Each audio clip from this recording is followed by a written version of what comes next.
When people ask me about my philosophy in teaching, it's always about what's best for kids. Sometimes that's not always what's easiest for us as teachers or for the administration, but we really have to focus on what's best for kids. And when it comes to music education, I think it's really important that it has to be for everybody. It should not just be for the kids that can afford private lessons or just the kids who have auditioned and have scored at a certain skill level. I truly believe that the arts and music education should be for everybody. So we developed a secondary general music class, and that's what I'm doing now, is finding those kids that want to have music in their lives, but they haven't been in orchestra or band or choir, and they don't have that same skill at this point, but they can come to my class and they can have fun and experience lots of different types of music, and it's been one of the most powerful things we've done as a district, and it's been great. In 2009, Cindy started Granville School of Music. That's an after-school music program for students in poverty here in Oklahoma City. Students that are living at the poverty level and are on free and reduced lunch can have personal, private music lessons for 50 cents a lesson on an ongoing basis. They started in 2009 with 15 students.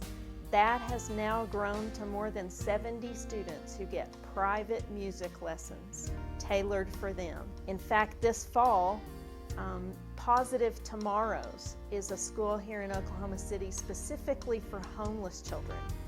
And this year, Positive Tomorrow's entire student body will begin to have private music lessons through Granville School of Music, Cindy Scarberry's brainchild. I think the most significant challenge for any teacher anywhere, regardless of their subject area, is budget and finances. There's never enough money to do what we know we want to do for kids with what we have. So we have to be creative, and we have to collaborate with other people in the community and find a way to do the things that we know works and do the things that we know we want to do with our kids. Went to a conference in Washington, D.C. and saw these amazing kids, young kids playing these African marimbas. And I immediately connected with the music and thought, we need that in Norman, Oklahoma.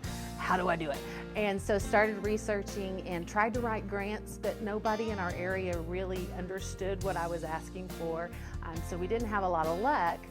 But my administrator helped, and we raised money, and we got a small set and started. And then once people saw in the community what they were and fell in love with them, we were able to write grants and get more of them.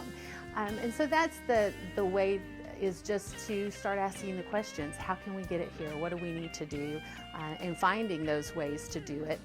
And I've been really fortunate in my circles that people have always been willing to listen, and been able to go to Japan by writing a grant to the Fulbright Memorial Fund and bringing that experience back to my kids. A lot of kids who will never get the opportunity to travel to Japan, but by being able to do that and bringing it back and recreating that for them, they were able to experience it. Textbooks can only go so far. The computer can only go so far. These real life experiences just blow those out of the water. When I can, have these stories that bring them to that place, those are the things that wouldn't be possible if we didn't have programs like Fun for Teachers. Proudest teaching moments are when we take these multicultural experiences and we bring them back for our kids and recreate it for them. And then they own it, and they become so engrossed in it that although it's global and it's multicultural, it becomes a part of their culture, and it becomes a part of their love and their passion. And music becomes this universal language that they can share with people in their family, people in the community, people from all over the world, and they have this ability to communicate through music even if the language is different.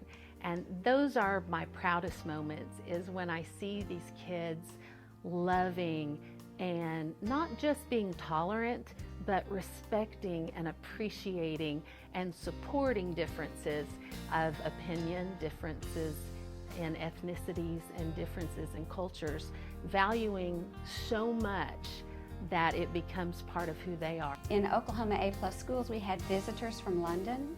We took them to Cindy's school, and I saw her children stand side by side with complete strangers from another country, engaging in a common conversation that Cindy directed. She got them talking through music in ways that words would fail. So what I find with Cindy Scarberry is that she helps us find our voice, regardless of our ages, and we find the power of music within us, and she listens and helps us to connect.